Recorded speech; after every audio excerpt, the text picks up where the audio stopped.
Hello అందరికీ. సింపుల్‌గా kurti cutting and stitching tutorial అనమాట. సో, సింపుల్ అండ్ ఈజీగా ఎలా కటింగ్ చేసుకోవచ్చు ఏంటి అనేదైతే ఈ వీడియో అనమాట. సో, ముందుగా అయితే నేను 2 కుర్తీస్‌ని ఒకే సైజ్‌లో అయితే కటింగ్ అయితే చేయబోతున్నాను. ఈ పీచ్ షేడ్‌ని కూడా కట్ చేస్తున్నాననమాట. సో, ముందుగా అయితే ఇది 4 ఫోల్డ్‌లో మనం ఫ్యాబ్రిక్‌ని 2 మీటర్స్ లైనింగ్ ఫ్యాబ్రిక్‌ని అయితే ఇలా 4 ఫోల్డ్‌లో అయితే చేసుకోవాలనమాట. అండ్ అడ్డంగా అండ్ నిలువుగా ఇలా ఫోల్డ్ చేసుకున్నామంటే 4 ఫోల్డ్‌లో, డబుల్ ఫోల్డ్‌లో ఫోల్డింగ్ మన వైపుకి, ఓపెన్ ఏమో ఆపోజిట్‌లో ఉంచేసుకోవాలనమాట. సో, దీనిపైన ఇప్పుడు ఇందాక చూపించాను కదా!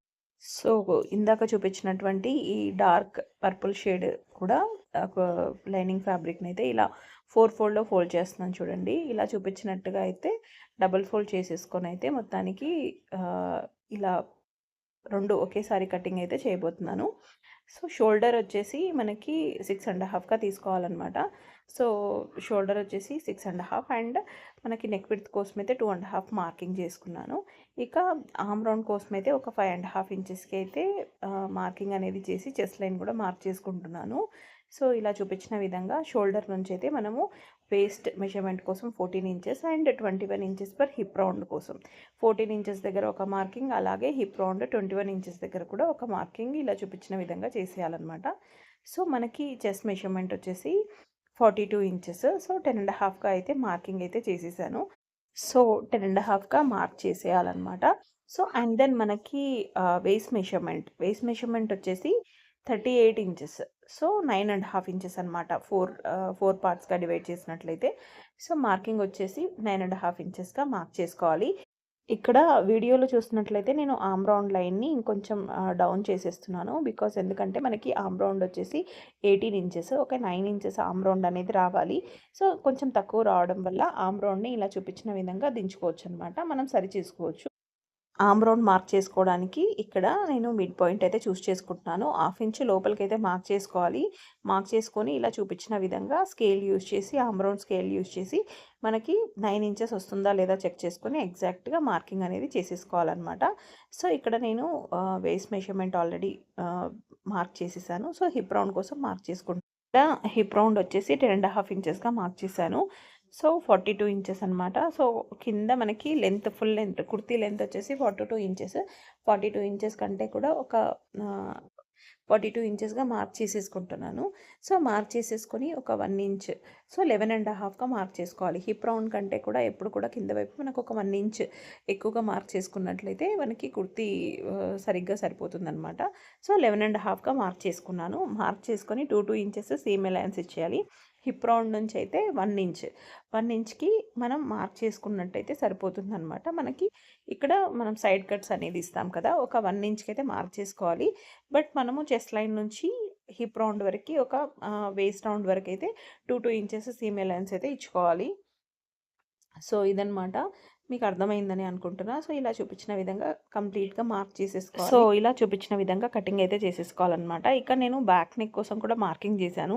సో, బ్యాక్ నెక్ కోసం అయితే నేను ఒక 5½ ఇంచెస్‌కి ఆహ్, డౌన్‌కి మార్క్ చేసుకొని స్క్వేర్ నెక్ అయితే ఇచ్చేసాననమాట. సో, ఇలా ఇచ్చేసి కంప్లీట్‌గా కటింగ్ అయితే చేసుకోవాలి. బికాజ్ మనకి కింద కుర్తి కూడా ఉంది కాబట్టి సో కంప్లీట్‌గా 2 కుర్తీస్‌ని పట్టుకొనైతే కటింగ్ అయితే చేసేసుకోవాలి.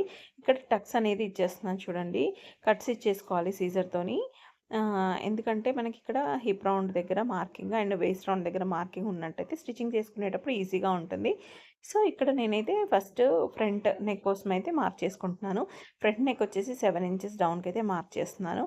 మార్క్ చేసుకొని ఇక్కడ ఇలా చూపించిన విధంగా ఆహ్, స్క్వేర్ నెక్ అయితే డ్రా చేసుకోవాలి. అండ్ దెన్ ఇలా ట్రయాంగిల్ షేప్‌లో అయితే మార్కింగ్ అయితే ఇచ్చేస్తున్నాను.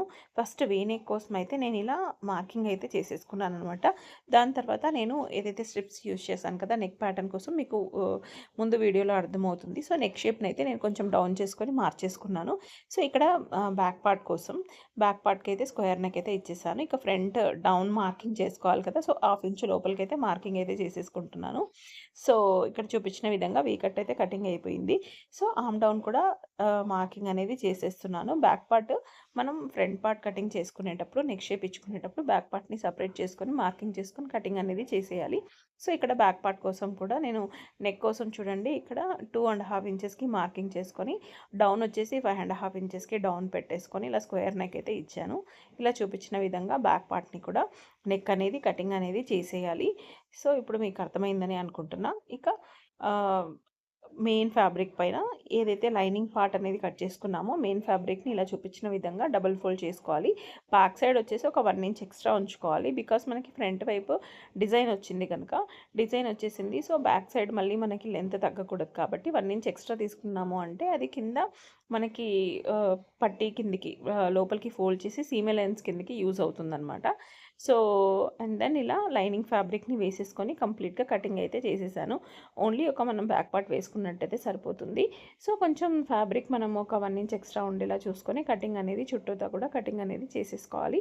చేసుకొని గ్లూతో కనుక స్టిచ్ చేసుకున్నాము అంటే గ్లూ యూజ్ చేసి కంప్లీట్గా అతికించేసుకోవాలన్నమాట. సో నేనైతే బ్లౌజెస్కి అండ్ కుర్తీస్కి ఇలాగే చేసేస్తాను. సో ఇలా మనం గ్లూతో అతికించేసుకున్నామంటే సరిపోతుంది. సో ఇక్కడ మిగిలిన ఫ్యాబ్రిక్ మెయిన్ ఫ్యాబ్రిక్లో మిగిలిన ఫ్యాబ్రిక్ ఏదైతే ఉందో ఆ ఫ్యాబ్రిక్ని అయితే నేను ఇలా ఉంచేసుకొని హ్యాండ్స్ కోసం అయితే కటింగ్ చేస్తున్నాను. 4 ఇంచెస్కి అయితే ఒక మార్కింగ్ అయితే చేశాను చూడండి. అండ్ దెన్ ఆర్మ్ రౌండ్ వచ్చేసి 9 ఇంచెస్ కదా. సో 9 ఇంచెస్కి ఎగ్జాక్ట్గా ఉండేలా చూసుకున్నాను అనమాట. అండ్ మిడ్ పాయింట్ కూడా చూస్ చేసుకోవాలి. ఇలా చూస్ చేసుకొని ఆర్మ్ రౌండ్ అయితే మార్కింగ్ అనేది చేసేయాలి. సో సీమ్ లైన్స్ ఇచ్చి 2 ఇంచెస్ ఉండేలా చూసుకోవాలన్నమాట. ఇలా నేను ఫ్రీ హ్యాండ్తోనే నాకు ఆర్మ్ రౌండ్ అయితే చేసేసుకున్నాను అనమాట. పైనుంచి 1 ఇంచ్ అండ్ మిడ్ పాయింట్లో ఒక 1/2 ఇంచ్ పైకి ఉండేలా చూసుకొని చూపించిన విధంగా ఆర్మ్ రౌండ్ అయితే మార్కింగ్ చేసుకోవాలి. అండ్ లెంత్ వచ్చేసి హ్యాండ్ లెంత్ వచ్చేసి 18 ఇంచెస్, కింద 1 ఇంచ్ ఎక్స్ట్రాగా ఉంచుకోవాలన్నమాట for the seam allowance. And ఇక్కడ సీమ్ అలయన్స్ వచ్చేసి 2 ఇంచెస్ సైడ్స్ కోసం. అండ్ కంప్లీట్గా ఇలా చూపించిన విధంగా హ్యాండ్స్ మార్క్ చేసుకొని కటింగ్ అయితే చేసుకొని రెడీగా ఉంచుకోవాలి. మధ్యలో అయితే మనకి జాయింట్ అయితే కంపల్సరీగా హ్యాండ్స్కి అటాచ్ చేసుకోవాల్సి ఉంటుంది. మనకి ఇక్కడ ఫ్యాబ్రిక్ అనేది ఎక్కువగా మిగలదు కాబట్టి మధ్యలో జాయింట్ అనేది పడుతుంది హ్యాండ్స్కి. సో మనకి ఎల్బో స్లీవ్సే కావాలి కాబట్టి మధ్యలో జాయిన్ చేసుకోవాల్సి ఉంటుంది. ఇలా చూపించిన విధంగా హ్యాండ్స్ అయితే పర్ఫెక్ట్గా కటింగ్ అనేది చేసేసుకోవాలి. నేను కింద కూడా పైపింగ్ అనేది ఇచ్చేసాను, గోల్డ్ పైపింగ్, ఫినిషింగ్ నీట్గా ఉంటుందని.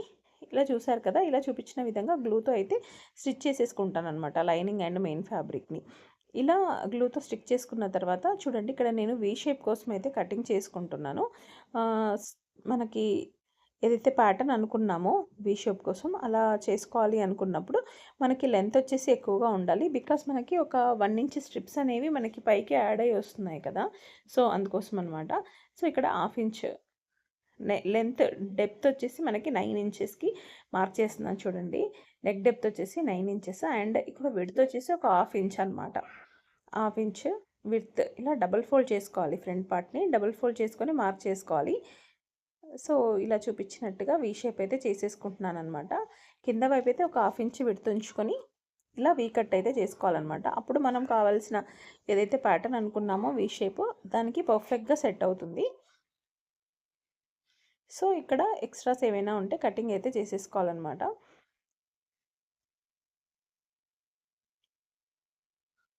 సో ఇలా స్ట్రిప్స్ అయితే రెడీ చేసుకోవాలి నెక్ కోసం. ఇక్కడ నేను ఒక 1 ఇంచ్ 1.5 అనుకోండి, 1.25 ఇంచెస్ విడుతున్నటువంటి ఫ్యాబ్రిక్స్ని మెయిన్ ఫ్యాబ్రిక్ ఏదైతే ఉంటుందో లోపల వైపుకి బకరం అనేది స్టిచ్ చేసుకున్నాను ఐరన్ యూస్ చేసి. డబల్ ఫోల్డ్ చేసుకొని ఓవర్లాక్ చేసేసుకోవాలి. బ్యాక్ పార్ట్ కోసం అయితే స్క్వేర్ ఎవ్రీ టైం మనం బ్లౌజెస్కైనా కుర్తీస్కైనా ఎలా అయితే లైనింగ్ పైన బకరం పైసెస్ని ఎలా అయితే అతికించేసుకొని స్టిచ్ చేసుకుంటామో సేమ్ అదే విధంగా స్టిచ్ చేసుకోవాల్సి ఉంటుంది. సో లైనింగ్ పైన అతికించేసుకొని నెక్ షేప్స్ కావాల్సినట్టుగా ఫస్ట్ బక్రం పైన మార్కింగ్ చేసుకొని కటింగ్ అయితే చేసేసుకోవాలి.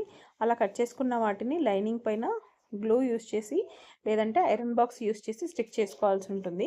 స్టిక్ చేసుకున్నామంటే మంచిగా స్టిక్ అయిపోతుంది అనమాట. స్టిక్ అయిపోయిన తర్వాత స్టిఫ్నెస్ అనేది యాడ్ అవుతుంది ఫ్యాబ్రిక్కి. అప్పుడు నెక్ షేప్ కూడా మంచిగా నిలబడుతుంది. సో ఇలా కట్స్ అన్నీ చేయాలన్నమాట. కట్ చేసి రివర్స్ చేసినప్పుడు మనకి ఎక్కడ కూడా వ్రింకిల్స్ రాకుండా నెక్ అనేది ఫినిషింగ్ నీట్గా ఉంటుంది.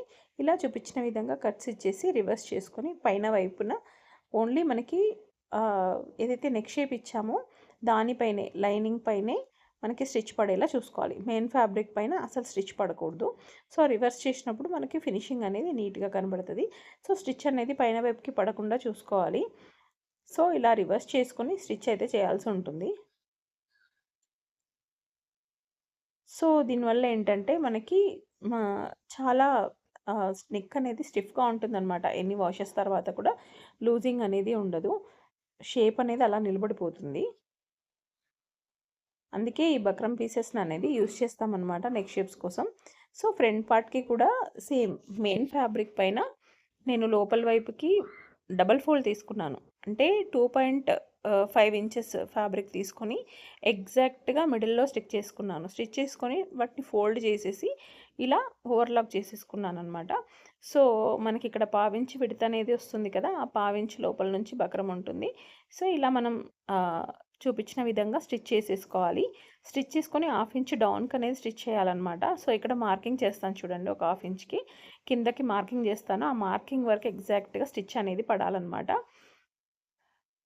కింద మనం ఏదైతే షేప్ ఇచ్చామో అక్కడ మనం ఒక 1/2 ఇంచ్ డౌన్కి మార్కింగ్ చేసుకున్నాం కదా, ఆ మార్కింగ్ వరకు స్టిచ్ అనేది పడాలన్నమాట. సో ఇటువైపు కూడా సేమ్ ఇక్కడ చూపించిన విధంగానే స్టిచ్చింగ్ అనేది చేసేసుకోవాలి. సో స్టిచ్చింగ్ అనేది ఎగ్జాక్ట్గా ఏదైతే 1/2 ఇంచ్కి నేను డౌన్కి లైన్ మార్క్ చేసుకున్నానో ఎగ్జాక్ట్ అక్కడ వరకు స్టిచ్ పడాలన్నమాట. సో అక్కడ స్ట్రాంగ్గా స్టిచ్ వేసేసి మనం కట్స్ అనేది ఇవ్వాలి. కింద వైపుకు సీజర్ యూజ్ చేసి కటింగ్ అనేది చేసుకోవాలన్నమాట. సో ఇక్కడ నేను నార్మల్గా రివర్స్ చేసి చూస్తున్నాను చూడండి, చిన్న కట్స్ అనేది ఇవ్వాలన్నమాట. అక్కడ సైడ్స్కి ఇలా కట్స్ అనేది ఇచ్చేసేయాలన్నమాట. అప్పుడు ఫ్యాబ్రిక్ అనేది ఈజీగా టర్న్ అవుతుంది. టర్న్ అయ్యి మనకి కావాల్సినటువంటి షేప్ అనేది క్రియేట్ అవుతుంది. సో ఇలా రివర్స్ చేసేసుకోవాలి. చూడండి, ఇలా చూపించిన విధంగా రివర్స్ చేసేసుకున్నాం అనుకోండి, మనకు కావాల్సినట్టుగా వీ షేప్ అనేది పర్ఫెక్ట్గా వస్తుందన్నమాట. సో ఇక పైనుంచి ఇంకొక స్టిచ్ అనేది వేసేసుకోవాలన్నమాట. పై వైపు నుంచి కూడా పైనుంచి స్టిచ్ వేసేసుకున్నామంటే నెక్ అనేది షేప్ అలా పర్ఫెక్ట్గా సెట్ అయిపోతుంది. సో చూడండి, ఇక్కడ నెక్ డెప్త్ ఎంత ఉందనేది కూడా చెక్ చేసుకుంటున్నాను. సో మనకు కావాల్సినట్టుగా పర్ఫెక్ట్ షేప్తో చాలా నీట్గా వచ్చేసింది. సో ఇప్పుడు నేను పైనుంచి కూడా స్టిచ్ అనేది వేస్తున్నాను చూడండి. సో ఇక పైనుంచి కూడా స్టిచ్ వేసుకోవాలన్నమాట. ఇప్పుడు మనకి నెక్ షేప్ పైన కాకుండా పై వైపు నుంచి, సో ఆ నెక్ షేప్ని ఏదైతే ఉందో అది అటాచ్ చేసుకుంటూ పైన వైపు నుంచి కార్నర్గా స్టిచ్ పడాలన్నమాట. సో అలా పడ్డట్లయితేనే అప్పుడు మనకి నీట్ రెడీమేడ్ ఫినిష్ అనేది కనపడుతుంది. సో ఇలా నీట్గా కార్నర్లో స్టిచ్ పడేలాగా చూసుకోవాలన్నమాట. మెయిన్ ఫ్యాబ్రిక్కి కార్నర్లో ఆ నెక్ షేప్ ఏదైతే అటాచ్ చేసామో అక్కడ కార్నర్లో స్టిచ్చింగ్ అనేది పడేలా చూసుకోవాలి. సో థ్రెడ్ అనేది సేమ్ కలర్ ఉండడం వల్ల మీకు అంత విజిబుల్గా ఉందో లేదో నాకు తెలియదు కానీ, సో మనమైతే ఎగ్జాక్ట్గా కార్నర్లో మెయిన్ ఫ్యాబ్రిక్కి కార్నర్లో ఈ నెక్ షేప్స్ ఏవైతే అటాచ్ చేసుకున్నామో అలా కార్నర్లో స్టిచ్ పడేలా చూసుకోవాలన్నమాట. ఇప్పుడు నెక్ షేప్ అనేది పర్ఫెక్ట్గా ఉంటుంది, ఫినిషింగ్ కూడా చాలా నీట్గా వస్తుందన్నమాట. సో ఇప్పుడు మనం షోల్డర్ జాయింట్ అనేది చేసుకుందాం. So back part and front part రెండు కూడా షోల్డర్ జాయింట్ అనేది చేసేసుకోవాలి. సో ఇలా చూపించిన విధంగా ఫ్రంట్ పార్ట్ బ్యాక్ పార్ట్ని ఇలా ఉంచేసి షోల్డర్స్ అనేది జాయిన్ చేసుకోవాలన్నమాట. సో డబల్ స్టిచ్ వేసుకున్నట్లయితే సో పర్ఫెక్ట్గా షోల్డర్స్ అనేవి జాయింట్ అవుతాయి. సో ఇదే విధంగా ఇంకో వైపు కూడా ఇలాగే డబుల్ స్టిచ్ వేసుకొని షోల్డర్స్ అయితే జాయిన్ చేసుకోవాలి ఇన్విజిబుల్ మెథడ్లో. ఈ ఏదైతే మనం నెక్ షేప్స్ కోసం ఏదైతే ఇచ్చామో సో ఇది లోపలికి వెళ్ళిపోయేలాగా ఫ్రంట్ పార్ట్ని లోపలికి ఉంచేసేయాలి. బ్యాక్ పార్ట్లో మనం నెక్ షేప్ ఏదైతే ఇచ్చామో దాని లోపలికి ఉంచేసేయాలన్నమాట. సో అప్పుడు షేప్ అనేది పర్ఫెక్ట్గా కుదురుతుంది. షోల్డర్ జాయింట్ అనేది ఇన్విజిబుల్ మెథడ్లో నీట్గా జాయింట్ అవుతుంది. చూడండి, రివర్స్ చేసినప్పుడు ఇలా చూపించినట్టుగా రివర్స్ చేసినప్పుడు ఫ్రంట్ షోల్డర్ ఏదైతే ఉందో అది లోపలికి వెళ్ళిపోతుందన్నమాట. మనం వెనక వైపు ఏదైతే నెక్ షేప్ ఇచ్చామో అందులోకి వెళ్ళిపోయి ఇన్విజిబుల్ మెథడ్లో చాలా నీట్గా కనబడుతుంది షోల్డర్. సో ఈ విధంగా జాయింట్ అయ్యిందనమాట. సో ఇక నేను హ్యాండ్స్ని ఇక్కడ కింద వైపు అయితే పైపింగ్ ఇచ్చేసాను. హ్యాండ్స్ కట్ చేసేసుకున్నాం కదా, మధ్యలో జాయిన్ చేసేసుకొని కింద పైపింగ్ అనేది గోల్డ్ పైపింగ్ అనేది ఇచ్చేసి నేను ఎప్పుడు కూడా కట్ చేసుకున్న తర్వాత ఆపోజిట్లో ఉంచేసుకొని అయితే ఇలా ఫ్రంట్ డౌన్ అయితే చేసేసుకుంటాను అనమాట. మిగతా ఎక్స్ట్రా ఫ్యాబ్రిక్ అంతా కూడా కటింగ్ అయితే చేసేసుకోవాలి. హ్యాండ్స్కి కట్ చేసుకొని ఫ్రంట్ వైపు మార్కింగ్ అనేది లోతు కట్ చేసుకున్న వైపు మార్కింగ్ ఇచ్చేసుకుంటాను. సో కన్ఫ్యూజన్ లేకుండా మార్కింగ్ చేసేసుకున్నట్లయితే ఇలా జాయిన్ చేసేసుకోవచ్చు ఈజీగా. సో ఫ్రంట్ వైపు లోతున్న వైపు ముందుగా ఇలా మిడ్ పాయింట్ నుంచి అయితే ముందుగా ఫ్రంట్ పార్ట్కి అయితే జాయిన్ చేసేసుకుంటున్నాను, తర్వాత బ్యాక్ పార్ట్ జాయిన్ చేసేసుకుంటాను అనమాట. సో దీనికి కూడా డబల్ స్టిచ్ అనేది వేసేయాలి. డబల్ స్టిచ్ వేస్తేనే ఫ్యాబ్రిక్కి స్ట్రెంత్ అనేది యాడ్ అవుతుంది, అస్సలు స్టిచెస్ అనేది ఊడదు. సో ఇక మిడ్ నుంచి స్టార్ట్ చేసుకొని మళ్ళీ బ్యాక్ పార్ట్ వైపు షోల్డర్ని కూడా జాయిన్ చేసేస్తున్నాను. బ్లౌజెస్కైనా కుర్తీస్కైనా దేనికైనా ఇదే విధంగా హ్యాండ్స్ని జాయిన్ చేయాల్సినటువంటి రైట్ మెథడ్ అనమాట. సో ఇలా జాయిన్ చేసుకున్నట్లయితే మనకి హ్యాండ్స్ పర్ఫెక్ట్గా జాయింట్ అవుతాయి. ఎక్కడైనా మనకి వ్రింకిల్స్ రాకుండా అండ్ పర్ఫెక్ట్ షేప్లో కూడా జాయింట్ అవ్వడానికి ఛాన్సెస్ ఉంటుంది. ఎక్స్ట్రా ఫ్యాబ్రిక్ని కూడా ఈజీగా కట్ చేసుకోవచ్చు. సో ఇలా జాయిన్ చేసుకొని డబల్ స్టిచ్ అయితే వేసుకోవాలి. సో ఇంకో వైపుకి కూడా హ్యాండ్స్ని ఇదే విధంగా జాయిన్ చేసేయాలన్నమాట. హ్యాండ్స్ లూజింగ్ వచ్చేసి ఇక్కడ నేను 5.5 ఇచ్చాను. మీకు తెలిసిందే కదా, ఆమ్ రౌండ్ వచ్చేసి 9 ఇంచెస్, 9 ఇంచెస్గా మార్క్ చేసుకోవాలి. మార్క్ చేసుకొని స్కేల్ యూస్ చేసి మార్కింగ్ అనేది చేసేసుకొని స్టిచ్చింగ్ అయితే వేసేస్తున్నాను చూడండి. సో ఇలా జాయిన్ చేసేసుకోవాలన్నమాట. సో కింద ఆమ్ రౌండ్ కూడా రెండు ఒకే విధంగా ఒకే దగ్గర జాయింట్ అవుతున్నాయా లేదా అనేది కూడా చూసుకోవాలన్నమాట. అండ్ దెన్ ఇక్కడ కూడా మార్కింగ్ చేసేసుకుంటున్నాను 2 ఇంచెస్కి. హిప్ రౌండ్ దగ్గర అయితే ఒక 1 ఇంచ్కి మార్క్ చేసుకోవాలి. 1 ఇంచ్ మార్క్ చేసుకొని మనం 2 ఇంచెస్ సీమ్ అలయన్స్ ఉంచుకొని కటింగ్ మార్కింగ్ అయితే చేసుకోవాలన్నమాట. ఈ రెండింటిని పర్ఫెక్ట్గా జాయిన్ చేసుకొని ఇలా చూపించిన విధంగా నేనైతే చిన్నగా మార్కింగ్ అయితే చేసేసుకుంటానన్నమాట. ఫ్రీ హ్యాండ్తో కూడా చేసేసుకోవచ్చు. సో ఇలా చూపించిన విధంగా స్టిచ్చింగ్ అనేది వేసేసుకోవాలి హిప్ రౌండ్ వరకు. ఇంకో వైపు కూడా సేమ్ ఇదే విధంగా మార్కింగ్ చేసుకొని స్టిచ్చింగ్ అనేది వేయాలన్నమాట. హ్యాండ్ లూజ్ వచ్చేసి ఒక 5.5 ఇంచెస్ అండ్ ఆమ్ రౌండ్ వచ్చేసి 9 ఇంచెస్. సేమ్ ఇదే విధంగా స్టిచ్చింగ్ అనేది వేసేసుకోవాలి.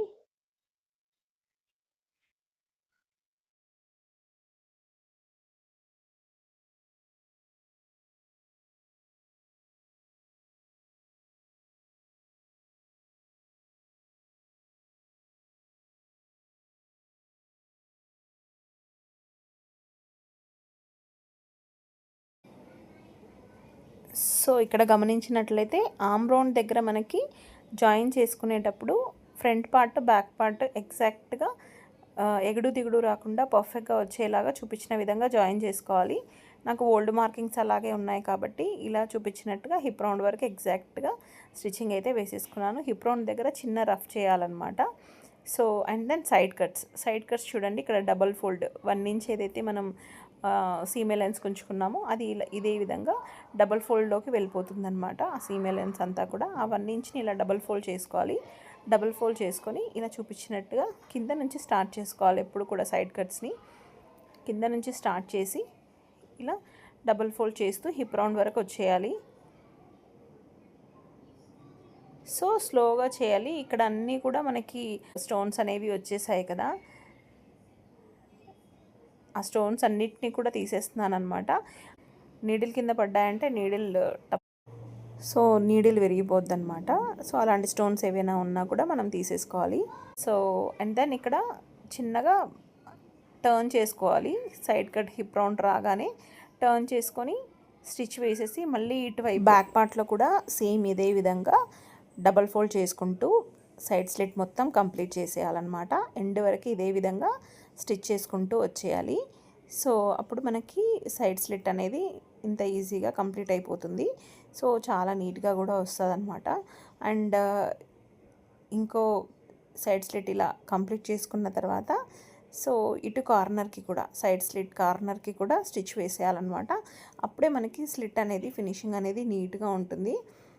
స్లిట్ కార్నర్కి కూడా ఇంకొక స్టిచ్ వేసేసి ఈ హిప్ రౌండ్ రాగానే అక్కడ ఒక చిన్న రఫ్ లాగాలన్నమాట. రఫ్ లాగి మళ్ళీ టర్న్ చేసుకొని స్ట్రైట్గా స్టిచ్ వేసేసుకోవాలి. కార్నర్ ఎట్ ద ఎండ్ వచ్చే వరకు స్లిట్ కార్నర్ వచ్చే వరకు కూడా స్టిచ్ వేసేసి కార్నర్లో ఎప్పుడు కూడా రఫ్ లాగేసేయాలి. సేమ్ ఇదే విధంగా ఇంకోవైపు డబుల్ ఫోల్డ్ చేసుకుంటూ కింద నుంచి స్టార్ట్ చేసుకోవాలి. బ్యాక్ పార్ట్ అయినా ఫ్రంట్ పార్ట్ అయినా ఎటు నుంచైనా స్టార్ట్ చేసుకోవచ్చు. సో ఇలా స్ట్రైట్గా హిప్ రౌండ్ వచ్చే వరకు డబుల్ ఫోల్డ్ చేసుకుంటూ ఒకే విధంగా హిప్ రౌండ్ వరకు సేమ్ ఇదే విధంగా స్టిచ్ చేసుకోవాలి. హిప్ రౌండ్ రాగానే ఒక హాఫ్ ఇంచ్ పైకి స్టిచ్ చేసి టర్న్ చేయాలి. టర్న్ చేసి చిన్న స్టిచ్ అనేది వేసేసుకోవాలి. అటువైపు కూడా డబుల్ ఫోల్డ్ చేసేయాలన్నమాట. డబుల్ ఫోల్డ్ చేసేసుకొని స్టిచ్ అనేది వచ్చేలా చూసుకోవాలి. ఆ డబుల్ ఫోల్డ్ నుంచి సో మళ్ళీ స్లిట్ ఎండ్ అయ్యే వరకు సేమ్ ఇదే విధంగా మళ్ళీ స్లిట్ ఎండ్ అయ్యే వరకు ఇలా యూ షేప్లో కంప్లీట్గా స్టిచ్ వేసేయాలి. ఎట్ ద ఎండ్ వచ్చే వరకు కూడా స్లిట్ని ఇలా డబుల్ ఫోల్డ్ చేసుకుంటూ స్టిచ్చింగ్ అనేది వేసేసుకోవాలి. అప్పుడు మనకి ఫినిషింగ్ అనేది చాలా నీట్గా వస్తుంది. సో ఇది చాలా సింపుల్ అండ్ ఈజీ అనమాట కుర్తీస్. మన ఇంట్లో మన కుర్తీస్ని మనం ఈజీగా స్టిచ్ చేసుకోవచ్చు అనమాట. చాలా ఈజీగా ఉంటుంది. ఇక కార్నర్లో స్లిట్ కార్నర్లో కూడా ఇంకొక స్టిచ్ అనేది వేసేయాలి. అప్పుడు స్లిట్ ఫినిషింగ్ నీట్గా ఉంటుంది. అండ్ హిప్ రౌండ్ దగ్గర కూడా పైకి లాగేసి ఒక చిన్న స్టిచ్ డబల్ స్టిచ్ అనేది వేసేసుకోవాలి, చిన్న రఫ్ లాగినట్టు. అండ్ దెన్ స్లిట్ ఎండ్ వరకు వచ్చేలాగా స్టిచ్చింగ్ అనేది వేసేయాలి. కింద వైపు కూడా స్లిట్ అనేది ఫినిషింగ్ చేసేసుకోవాలన్నమాట. కింద వైపు కూడా మనకి బ్యాక్ సైడ్ డిజైన్ రాలేదు కదా, ఫ్రంట్ పార్ట్ అంటే మనకి డిజైన్ వచ్చింది కాబట్టి అవసరం లేదు, నో నీడ్.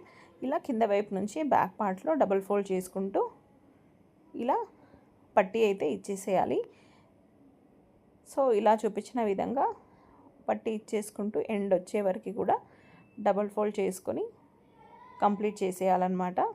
అప్పుడు కంప్లీట్గా కుర్తీ అనేది కంప్లీట్ అయిపోతుంది.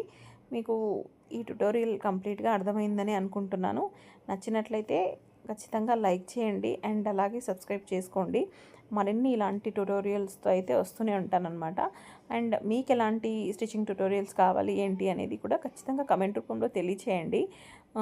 సో నేను కంప్లీట్గా stitching tutorials, complete fashion designing tutorials కూడా స్టార్ట్ చేద్దాం అనుకుంటున్నా. సో మీరు కమెంట్ చేసిన దాన్ని బట్టి నాకు చేయాలనే ఇంట్రెస్ట్ కూడా కుదురుతుందండి.